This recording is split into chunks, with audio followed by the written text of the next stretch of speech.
If they wanted clarity, they wouldn't need space to decide. One of the hardest truths to accept about avoidance is that their distance is rarely about uncertainty. It looks like confusion because that's the story we're most comfortable telling ourselves. Confusion leaves room for hope. Confusion suggests that if you explain better, love softer, or wait longer, something might click. But avoidance doesn't work that way. Avoidants don't disappear because they don't know how they feel. They disappear because they know exactly how they feel, and those feelings overwhelm their nervous system. Closeness doesn't bring clarity to them, it activates threat. When an avoidant pulls back, it's not a pause for reflection, it's a form of self regulation. Emotional intimacy creates internal pressure they were never taught how to hold.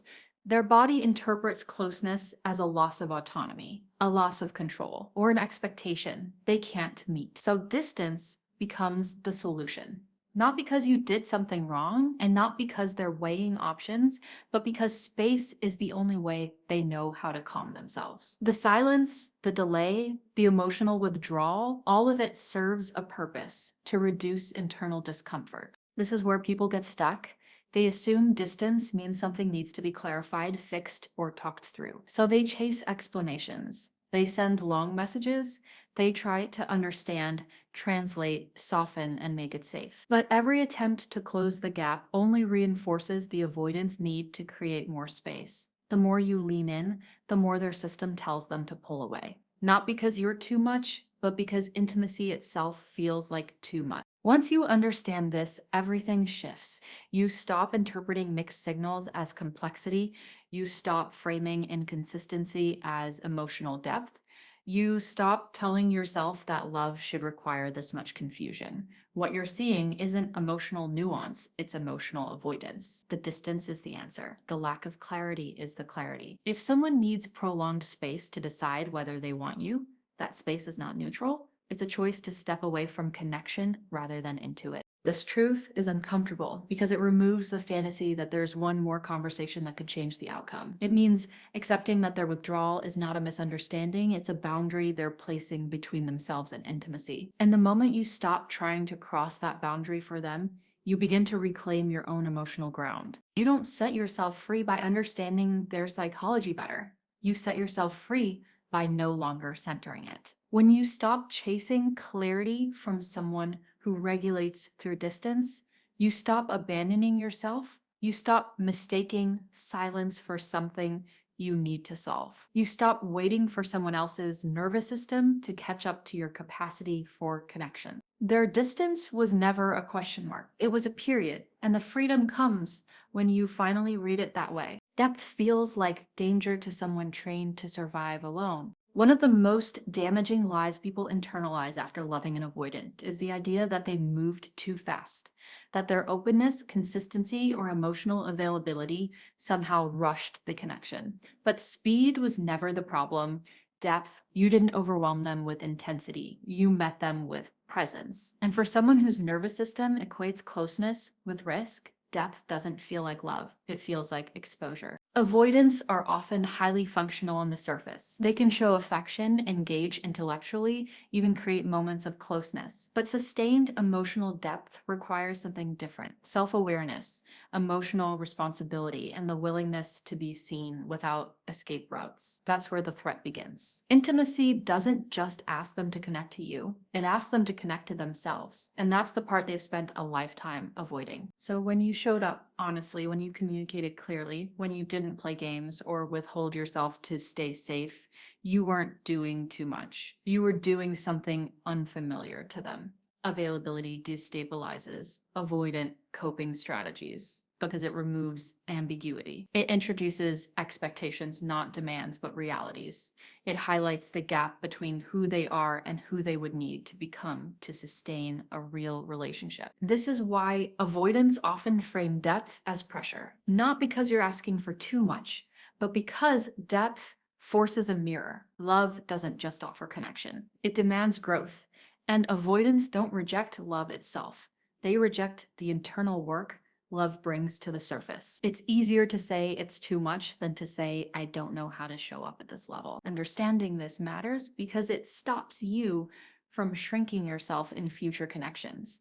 You don't need to become slower, colder, or less expressive to be lovable. You need someone whose nervous system doesn't interpret intimacy as a threat. Depth isn't a flaw, it's a filter. Consistency is not hard for people who are ready. Mixed signals keep people stuck because they feel personal. One day there's warmth, affection, closeness, the next, distance, silence, hesitation, and the mind tries to solve it. You look for patterns, explanations, hidden meanings. But mixed signals aren't a mystery to decode, they're the message itself. Affection without follow through isn't kindness, it's self protection. Avoidants often give just enough emotional connection to regulate guilt, loneliness, or fear of loss, while withholding the consistency required for real intimacy. Words become a way to maintain access without responsibility. I care about you keeps the bond alive. Inconsistent behavior keeps the distance intact. The mistake people make is prioritizing what's said over what's sustained, but readiness shows up in patterns, not promises.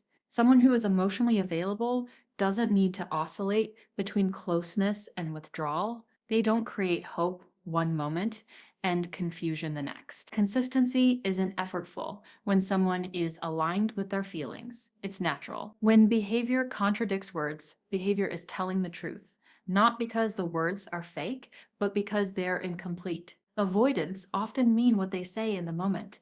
They just can't carry it forward. That gap between intention and action is where confusion lives, and it's also where clarity is found. If you're willing to look honestly, mixed signals aren't an invitation to try harder. They're information. They show you the limit of someone's emotional capacity right now.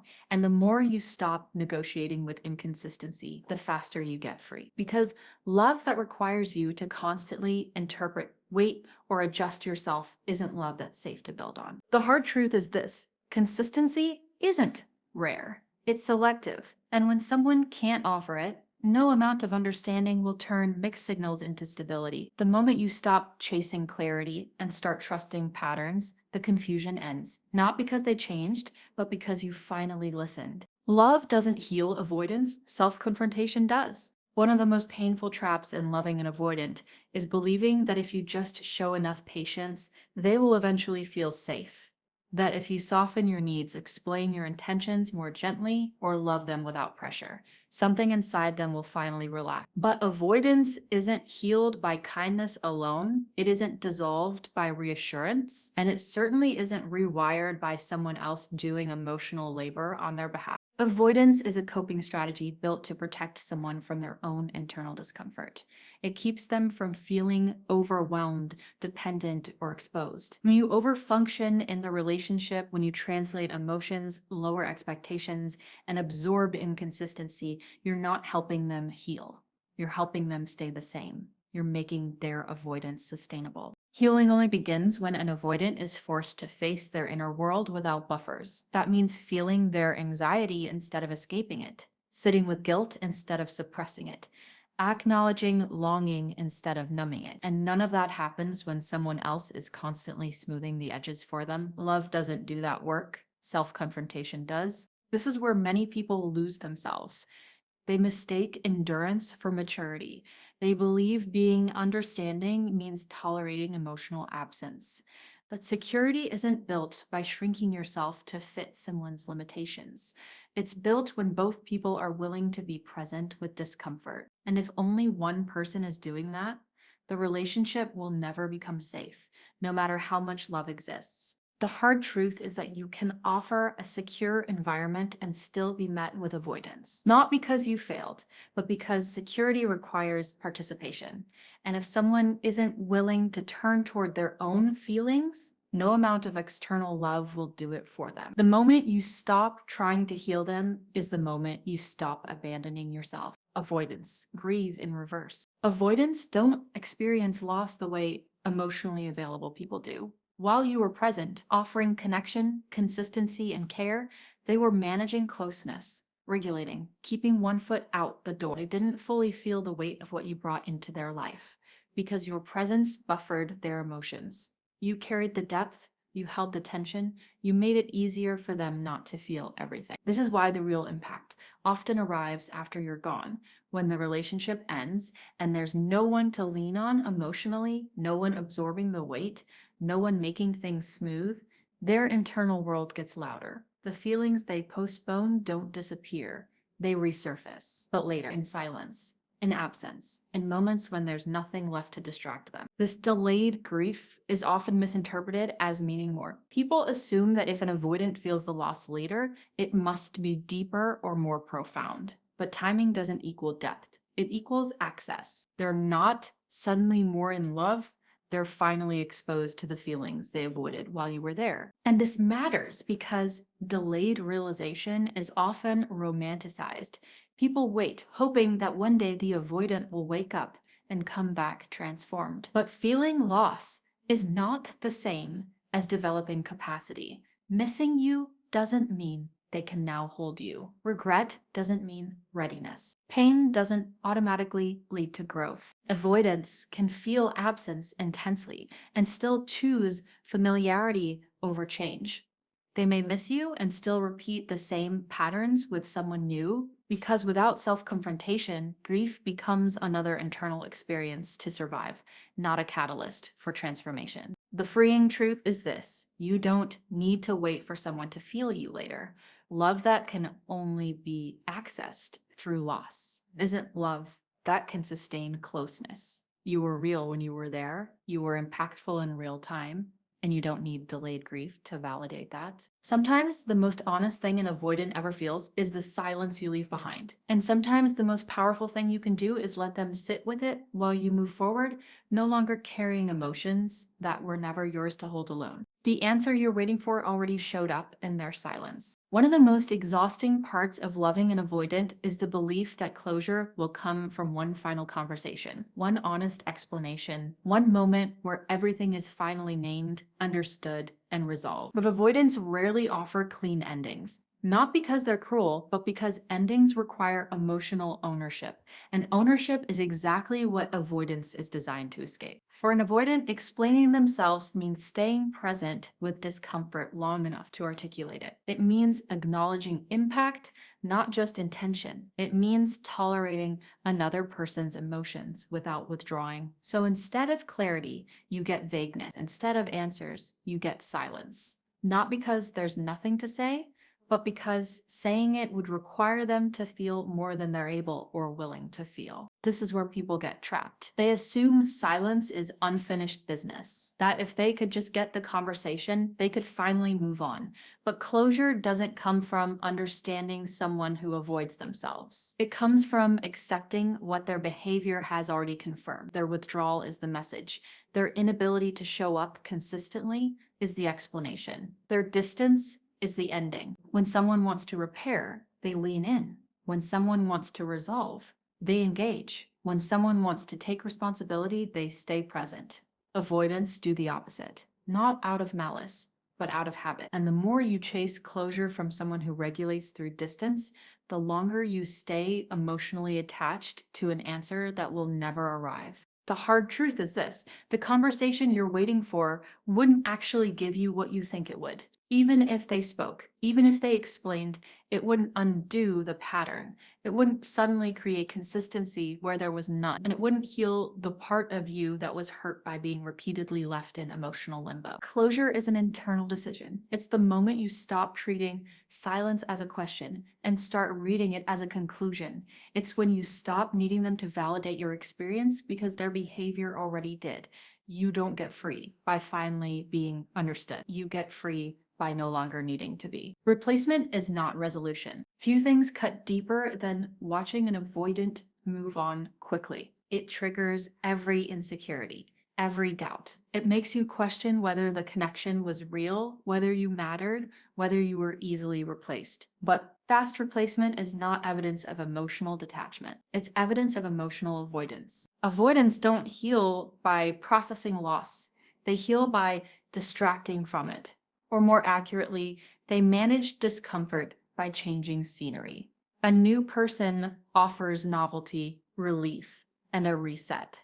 It allows them to bypass grief rather than move through it. The new connection isn't about intimacy, it's about regulation. This is why avoidants often appear fine after a breakup. They seem functional, social, engaged, but emotional movement is not the same as emotional growth. Moving on quickly doesn't mean the bond didn't matter. It means sitting with the loss felt intolerable. So they found somewhere else to place their attention. What's important to understand is that new people don't create new capacity. They only reveal the same limits in a different context. Without self-confrontation, the same patterns will resurface. The distancing, the inconsistency, the emotional ceilings. Not because the new partner is lacking, but because the internal structure hasn't changed. This is where comparison becomes dangerous. You start analyzing what the new person has that you didn't, but the truth is, it's rarely about you at all. Avoidants often choose partners who require less depth, at least initially, not because they're more compatible, but because they're safer to remain unexamined around. And while it may look like you were replaced, what actually happened is this. You represented depth. The new connection represents avoidance in a different form. That doesn't diminish your value, it highlights your impact. The most freeing realization is this. If someone can move on without processing, they haven't moved on. They've just moved away from feeling. And that kind of moving on doesn't lead to security, it leads to repetition. You don't need to be the one they heal with to know you mattered. You don't need to be chosen later to validate your worth. Someone else's avoidance is not a measure of your significance. And once you stop interpreting replacement as rejection, you stop carrying pain that was never yours to hold in the first place. Delayed realization doesn't equal readiness. One of the most confusing moments after loving an avoidant is when their regret finally surfaces. Sometimes it's subtle, a message, a check-in, a sudden warmth that wasn't there when it mattered. Other times it's explicit, apologies, admissions, an acknowledgement of what they lost. And for a brief moment, it feels validating, proof that you weren't imagining the connection, proof that you mattered. But recognition after loss is not the same thing as capacity during present. Avoidants often come to clarity when there's no longer anything at stake. When the pressure of intimacy is gone, when there's distance between them and the emotional responsibility of maintaining connection, that's when reflection feels safe. That's when regret can surface without requiring immediate change. And this is where people mistake awareness for readiness. Regret is an internal experience. Readiness is a behavioral shift. One can exist without the other. Someone can miss you, appreciate you, even love you in hindsight, and still be unable to show up differently. Delayed realization doesn't suddenly rewire attachment patterns. It doesn't create emotional tolerance, and it doesn't obligate you to reopen a door that costs you your peace to close. If they recognize your value after losing access to you, that information is not an invitation, it's just information. You don't owe someone reentry because they finally caught up emotionally. You don't owe them another chance to practice on your nervous system. Feeling doesn't require you to become the environment where they learn at your expense. This is where self-respect becomes non-negotiable. Compassion doesn't mean self-sacrifice. Understanding doesn't mean availability. You can acknowledge their regret without reattaching to the pattern that created it. Because going back to someone who hasn't demonstrated change isn't forgiveness, it's self-abandonment in a softer form. The hardest part is accepting that someone can genuinely feel regret and still not be safe to return to. But growth isn't measured by what someone realizes when they lose you. It's measured by what they can sustain when they have you. And you're allowed to choose peace over potential every time. The mistake wasn't loving, it was staying without reciprocity. Many people leave relationships with avoidance believing they lost their power by caring too much, by being vulnerable, by loving deeply. But caring was never the problem. Love doesn't weaken people. What drains power is imbalance. What erodes self-worth is giving in places where nothing is being built. Your depth was never the weakness. Your emotional availability wasn't a flaw. The real cost came from abandoning yourself to preserve connection, from tolerating inconsistency, minimizing your needs, and staying present while being met with absence. That's not love. That's survival inside a relationship. Avoidant dynamics often depend on one person overgiving to stabilize the connection. You carry the emotional weight, you adjust, you wait, and because you're doing so much, it can feel like you're the one who lost leverage. But the truth is, the moment you stop overgiving, the dynamic collapses because it was never balanced to begin with. Power in relationships isn't about who cares less. It's about who stays aligned with themselves. The second you stop chasing, explaining, or compensating for someone else's lack of presence, the illusion of control disappears. Not because you took something away, but because the structure required your self-erasure to survive. This is where real power returns, not through indifference, but through integrity. You don't regain power by becoming colder. You regain it by becoming clearer, by recognizing that mutual effort isn't something you have to earn, by understanding that love should feel steady, not destabilizing. You didn't lose your power by caring. You lost access to it when you stayed in a situation that required you to be smaller. And the moment you choose yourself without resentment, without performance, you don't just end the dynamic. You outgrow it. Because the most powerful position you can occupy isn't being wanted by someone who can't stay. It's being unavailable to dynamics that require you to disappear to be loved. Explanations keep them comfortable. Absence creates awareness. One of the hardest realizations in loving an avoidant is that words rarely change anything. You can explain your feelings clearly, you can communicate calmly, you can offer reassurance without blame, and still nothing shifts. Not because you're unclear, but because avoidance doesn't respond to language the way secure connection does. It responds to relief, and explanations often provide that relief without requiring change. When you stay and explain, you become part of their regulation system. You help them feel less guilty, less anxious, less confronted. Your understanding makes it easier for them to remain emotionally distant while still feeling like a good person. And as long as that comfort exists, there's no internal pressure to grow. Walking away isn't about punishment. It isn't about making a point or forcing regret. It's about removing the emotional cushion that allowed avoidance to persist. Distance is the first environment where an avoidant has to sit with their own feelings without someone else absorbing the impact. It's where the distraction fades and the internal noise gets louder. This is why absence can create awareness in ways conversation never could. Without access to you, there's nothing to buffer their experience, no reassurance to lean on, no emotional availability to take the edge off. What remains is their own inner world, the very place they've been avoiding. And here's the part most people misunderstand. Awareness doesn't mean return. Awareness doesn't guarantee change. Some avoidants will feel the loss and still choose familiarity over growth. Others may finally see the pattern and decide to confront it. But that outcome stops being your responsibility the moment you walk away. The power of leaving isn't in what it does to them. It's in what it does for you. It ends the dynamic where your presence enables their avoidance. It restores your nervous system. It returns your energy to yourself, and it reestablishes a boundary that says love cannot exist. Where presence is optional, walking away is not cold, it's honest. It's the refusal to continue participating in a connection that requires you to explain your worth. And once you stop offering access without reciprocity, you stop speaking a language that only ever benefited them. Healing begins when you stop waiting to be chosen. One of the deepest wounds left by avoidant relationships is the feeling of being unseen, of not being fully understood, of knowing that if they could just grasp your intentions, your depth, your love, everything would make sense. But freedom doesn't come from finally being understood by someone who couldn't stay present. It comes from releasing the need for that understanding altogether. Being understood feels like validation. It feels like proof that your experience mattered. But when you tie your healing to someone else's recognition, you remain emotionally tethered to their limitations. You keep waiting for an insight they may never reach. And in that waiting, you postpone your own peace. Healing begins when you stop waiting to be chosen, not chosen later, not chosen differently. Chosen now, fully, without hesitation.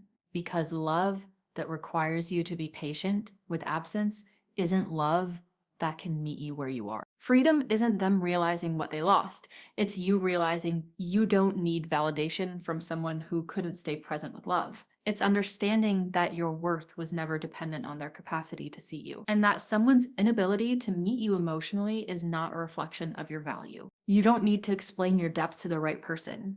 You don't need to justify your needs. You don't need to earn consistency. The right connection doesn't make you feel like you're asking for too much. It makes you feel like you finally don't have to ask at all. The final release comes when you stop hoping they'll one day understand and start honoring what you already know. You know how it felt to wait, to overextend, to shrink your needs, to keep the connection alive. And you know that love isn't meant to feel like that. You don't need closure from someone else to close the chapter. You don't need acknowledgement to move forward. You don't need to be chosen by someone who couldn't stay. Because the moment you choose yourself, without bitterness, without performance, without explanation, you step into a freedom that no one else can give you. And that's the truth that sets you free.